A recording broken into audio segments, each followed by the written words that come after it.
Bonjour à tous. Tout d'abord, je souhaite présenter mes excuses à tous ceux qui ont du mal à comprendre mon humour, ou ceux qui ne le comprennent pas du tout, ou alors à ceux qui n'ont pas du tout d'humour. Si, rigolez pas, ça existe, hein. Même beaucoup plus que vous le croyez. Surtout dans le monde du couteau, qui est un monde très sérieux, de spécialistes, où on ne plaisante pas avec ça. C'est vrai, je reconnais que ces derniers temps, j'ai un peu trop fait de bêtises pendant mes vidéos. Je me suis un peu amusé, et, enfin, ça a pu en déranger certains. Vous me direz, est-ce bien nécessaire de faire le clown pour présenter des couteaux? Eh ben, ma réponse est... j'en sais rien. C'est donc pour cette raison que je tenais à présenter mes excuses publiques de 2019 avant d'attaquer sérieusement 2020, et c'est promis, je ne le referai plus. Nous sommes le Front de Libération des Couteaux et des Lames en tout genre, le FLC-LTG. Hein? Mais... quoi? C'est pas moi, hein. Hey. C'est pas moi, monsieur, j'ai rien fait, moi. Allez, c'est bon, allez. Quoi? Tu dégages maintenant. Non mais arrêtez! Dégage maintenant. Mais j'ai rien fait, je l'ai dit. Mais c'est pas moi! Arrêtez!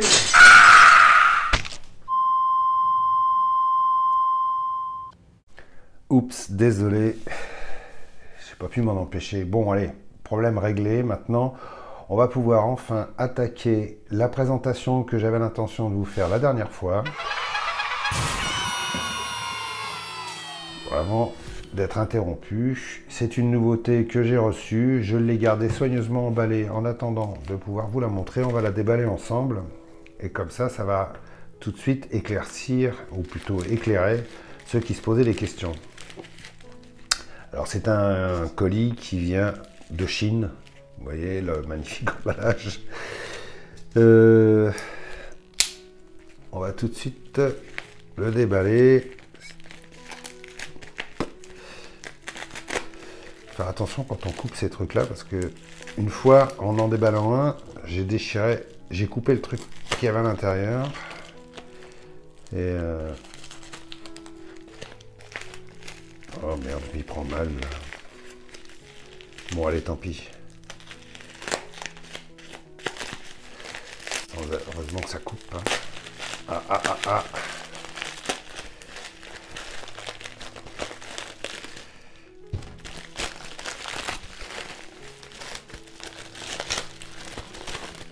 Oh là là, qu'est-ce que c'est que ça?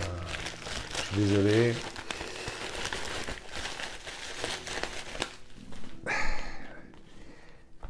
C'est un Ganzo. Ça va, la boîte n'est pas trop écrasée. Je suis assez rassuré parce qu'en général, souvent, hein, quand ça arrive emballé comme ça, les boîtes, elles sont complètement bouillies. Alors c'est vrai, quand vous avez l'intention de faire des cadeaux, c'est pas facile. Alors c'est un Ganzo, et c'est un Ganzo automatique. Et quand je l'avais vu, je l'avais aperçu celui-ci, je trouvais qu'il avait une gueule intéressante. Regardez-moi ça comme c'est joliment bien présenté. Qu'est-ce que c'est que ça? Une petite, un petit tissu, une chamoisine. Ah non, une pochette. Oh, c'est trop mignon. Une jolie petite pochette pour protéger votre couteau.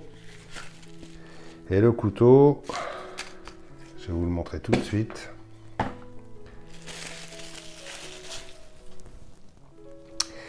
Regardez ça. Pas beau ça? Donc c'est un Ganzo et c'est le modèle G747-1-GR. GR pour green, certainement, parce qu'il est décliné en 3 coloris. Il est en noir, en vert, comme ça, et avec plaquettes en bois. Honnêtement, j'avais jamais eu de Ganzo automatique. Pour tout vous dire, j'avais jamais eu de Ganzo du tout. D'ailleurs, j'ai toujours évité soigneusement cette marque parce que je trouvais que c'était bon, c'était pas au niveau des autres marques comme Sanrenmu ou Y-Start. Enfin bref, toutes les marques chinoises qui ont émergé en même temps. Ganzo, et ils font. Puis je trouve qu'ils faisaient beaucoup trop de copies. Et moi, j'aime pas les copies. Bien, maintenant que les choses sont dites, on va examiner ce Ganzo en détail. D'abord, je vais virer le petit décor, là. C'est bien joli, mais ça m'emmerde un petit peu. Alors, les caractéristiques de ce couteau. Je vous les mettrai en incrustation dans l'écran. Tout d'abord, c'est un beau bébé de 164 grammes qui fait une longueur fermée de 12 cm. Longueur totale de 21 cm et une longueur de lame de 9 cm,2 cm. Ce sont des plaquettes en G10, couleur vert, ils appellent ça green, hein, voilà. Un genre de vert armé, voilà, vert camouflage. Les plaquettes sont pas très épaisses, par contre, quand vous regardez la construction du couteau, vous voyez tout de suite que c'est du balèze, hein. Les liners sont quasiment aussi épais que les plaquettes. C'est vraiment, bon, c'est un couteau tout acier, quoi. C'est déjà le G10, ça pèse assez lourd. Alors avec ça, c'est un couteau qui est plutôt bien fini, avec une lame de forme Bowie. J'aime beaucoup, moi, la forme clip point, comme ça. Ça rappelle un peu les anciens couteaux que j'avais il y a autrefois, type Buck. D'ailleurs, je l'ai recherché, le Buck, je voulais le comparer, et puis j'ai pas retrouvé, parce que j'ai pas le Buck 110. C'est un modèle archi connu qui existe encore, hein. J'ai retrouvé par contre le Puma que j'avais, qui date quasiment de la même époque. Il a plus de 30 ans, ce couteau. C'était la mode à cette époque-là. C'était une forme qu'on retrouvait beaucoup. Type couteau de chasse, hein. C'était principalement destiné à ça, quoi. C'était destiné à chasser. Je trouve que c'est plutôt bien fini, vraiment. Regardez cette forme de lame, là. Je vais peut-être l'essuyer un peu. Quelques traces de gras. C'est une lame qui est plutôt jolie, bien satinée, avec le logo Ganzo, très reconnaissable. De l'autre côté, vous avez le logo Firebird, la référence G747 et le type d'acier, c'est du 440C. Alors le 440C de chez Ganzo, je ne saurais pas dire. C'est mon premier Ganzo, donc je ne peux pas dire si c'est bien, pas bien. Je suppose que beaucoup d'entre vous doivent en avoir des Ganzo, donc dites-moi ce que vous pensez de leur acier. Je ferai un retour dans quelques mois sur ce 440C. Peut-être qu'il est très bon, hein, on ne sait jamais. J'avais jamais eu de Ganzo avant, pourquoi? Parce que j'ai toujours trouvé que Ganzo, en fait, faisait trop d'imitations de marques connues. Et voilà. Acheter un Ganzo, j'avais vraiment l'impression d'acheter une copie. Et ça me dérangeait. Alors que d'autres marques, comme par exemple Y-Start, faisaient leur propre ligne, leur propre forme, avec des aciers un petit peu plus haut de gamme, système roulement à billes. Bon, ils avaient copié le système Axis Lock à l'époque, qui était encore sous brevet de Benchmade. Mais au moins, voilà, des marques comme Y-Start avaient leur propre design, alors que Ganzo, je trouvais que ils étaient trop dans l'imitation, voilà. J'ai choisi celui-ci d'abord parce que j'aime bien cette forme de lame, puis ensuite parce que, bon, voilà. Maintenant, vu la forme de ce couteau, on peut difficilement dire qu'il imite quelque chose ou quelqu'un. C'est devenu une forme intemporelle, je dirais, hein. Donc, on n'a pas la sensation d'acheter une copie. Et puis, ça faisait un petit moment que j'avais repéré les couteaux automatiques de chez Ganzo. Alors, il y a un phénomène assez étrange avec ces couteaux-là, vous remarquerez. Sur les sites chinois, presque tous les sites chinois d'ailleurs, oui, je dirais même tous, les couteaux Ganzo automatiques, il n'est jamais précisé que ce sont des couteaux automatiques, et vous remarquerez que les boutons sont toujours effacés. Je ne sais pas s'ils ont une contrainte légale qui les oblige à cacher que ce sont des couteaux automatiques. C'est assez étrange. Tous leurs modèles automatiques sont présentés en photo sans le bouton Et il n'y a aucune précision sur le fait qu'ils sont automatiques. C'est assez bizarre. Donc évidemment, au début, je me posais la question, je me disais, c'est pas possible. Je voyais des mecs sur YouTube qui faisaient des démos de couteaux automatiques. Je les cherchais sur le site chinois, je les retrouvais pas. Puis après, en regardant, en fouillant un peu, je regardais les couteaux dans les détails, je regardais les photos, je voyais pas de système de blocage, ni je voyais pas de liner lock, ni de lockback, je voyais rien. Donc je me disais, ils doivent présenter les couteaux sans le bouton pour des raisons légales. Alors, j'ai posé la question à quelqu'un de chez Ganzo, qui m'a répondu d'une façon complètement évasive, c'est-à-dire comme s'il m'avait rien répondu du tout. Hein. Donc je sais pas, j'en sais pas plus à ce sujet-là. Si quelqu'un d'entre vous sait pourquoi Ganzo montre ses couteaux automatiques sans le bouton de déclenchement et sans préciser que ce sont des automatiques, j'aimerais bien comprendre. Je pense que ce sont des contraintes légales, dues peut-être aux problèmes d'exportation ou des choses comme ça. Mais voilà, j'aime bien savoir les choses quand même. Ceci dit, ce couteau donne une très bonne impression. Les finitions sont vraiment bien. Il n'y a pas de reproche à lui faire.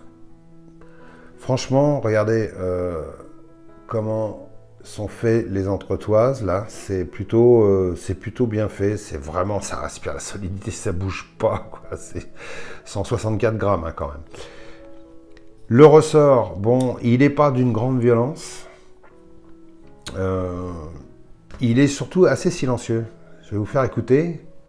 Vous voyez, ça fait vraiment pas de bruit. Non, je déconne. Écoutez ça. C'est un couteau que vous pourrez offrir,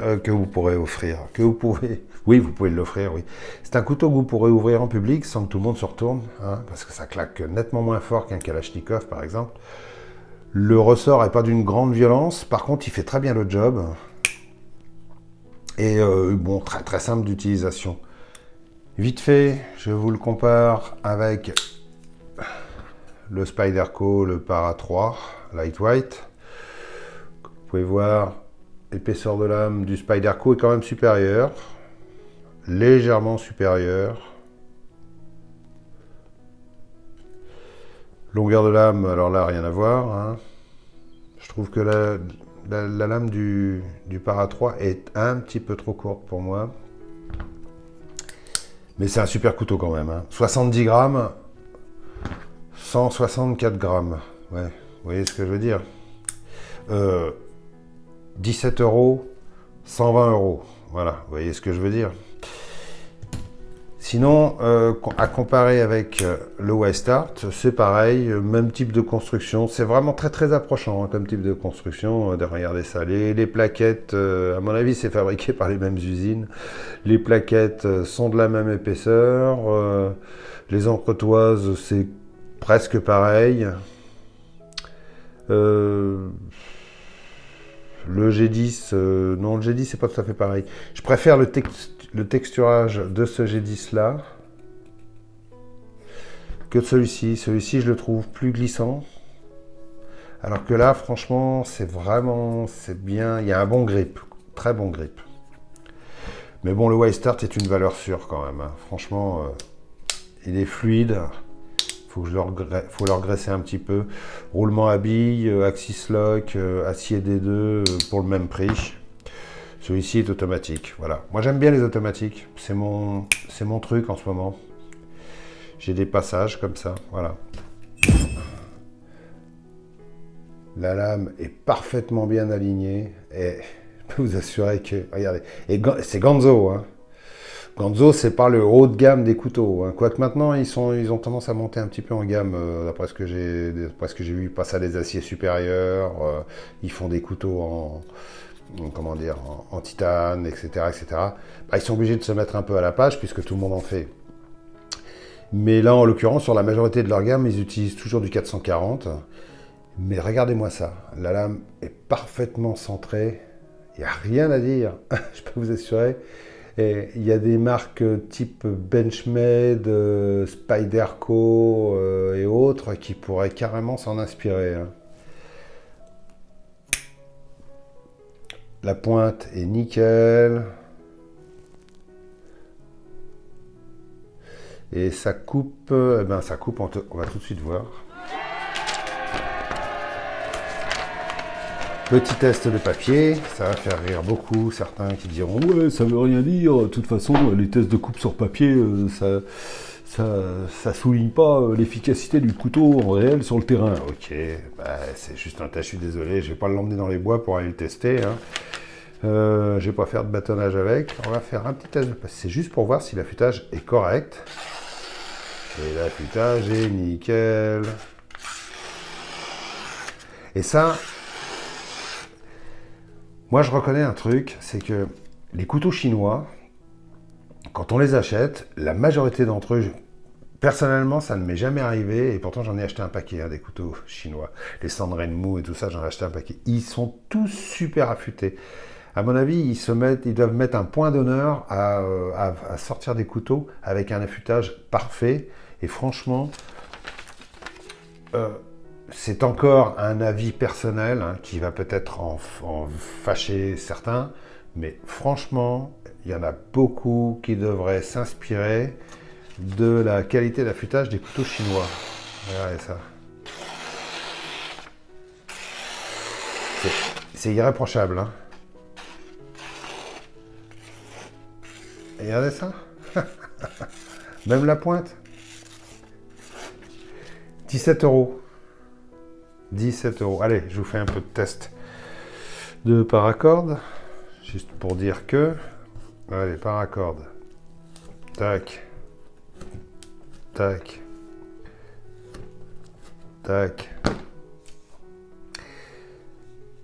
Vite fait. Voilà. Comme ça, après, on ne pourra pas dire que j'ai pas testé. Putain, ça, il coupe bien. Vraiment, il n'y a rien à dire. Il coupe super bien. Pas de jeu. Aucun jeu haut et bas. Aucun jeu latéral. Bon. La prise en main, super. Le clip, non réversible. Non, non. Pas réversible du tout. Pas de sécurité, par contre. Donc, il faudra faire un petit peu attention quand vous l'avez dans la poche. Si vous êtes droitier, par exemple, si vous le mettez dans la poche droite. Bon, l'avantage, le bouton ne dépasse pas trop. Donc, vous voyez, il faudra vraiment le vouloir pour que appuyer malencontreusement contre le truc. Par contre, la seule chose que je pourrais éventuellement lui reprocher, c'est on n'a pas l'impression que le ressort à l'intérieur est super strong, quoi, parce que l'ouverture est un petit peu molle. Faut voir dans le temps. Mais on sent pas que le ressort, je trouve que le ressort, c'est pas comme un Kalachnikov par exemple, quoi. Voilà, le Kalachnikov, on sent tout de suite que le ressort, il est balèze. Là, c'est un petit peu mollasson, mais ça marche bien, à voir dans le temps. Pour le port, voilà, j'espère que vous n'avez pas... Regardez ça, super. Un port très discret. Bon, si vous avez un jean comme ça sera moins discret déjà. Hein.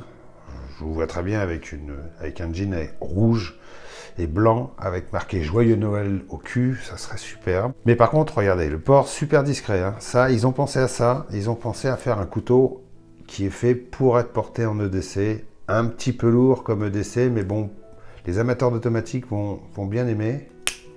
Et puis franchement, c'est un joli couteau, quoi. Voilà. C'est la fin de cette vidéo. Je pense que ça sera ma dernière vidéo avant les fêtes de Noël et probablement avant la fin de l'année.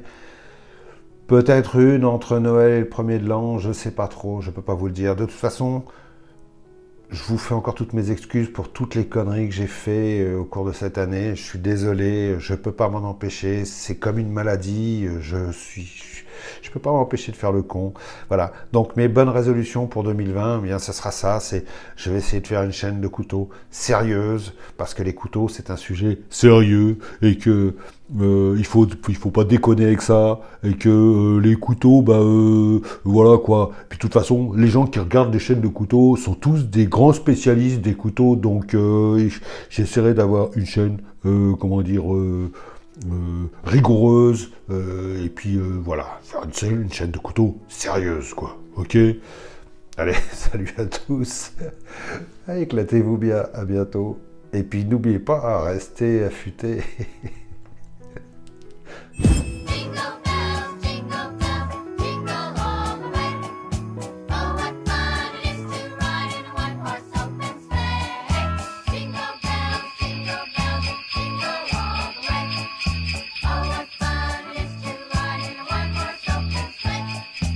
Jingle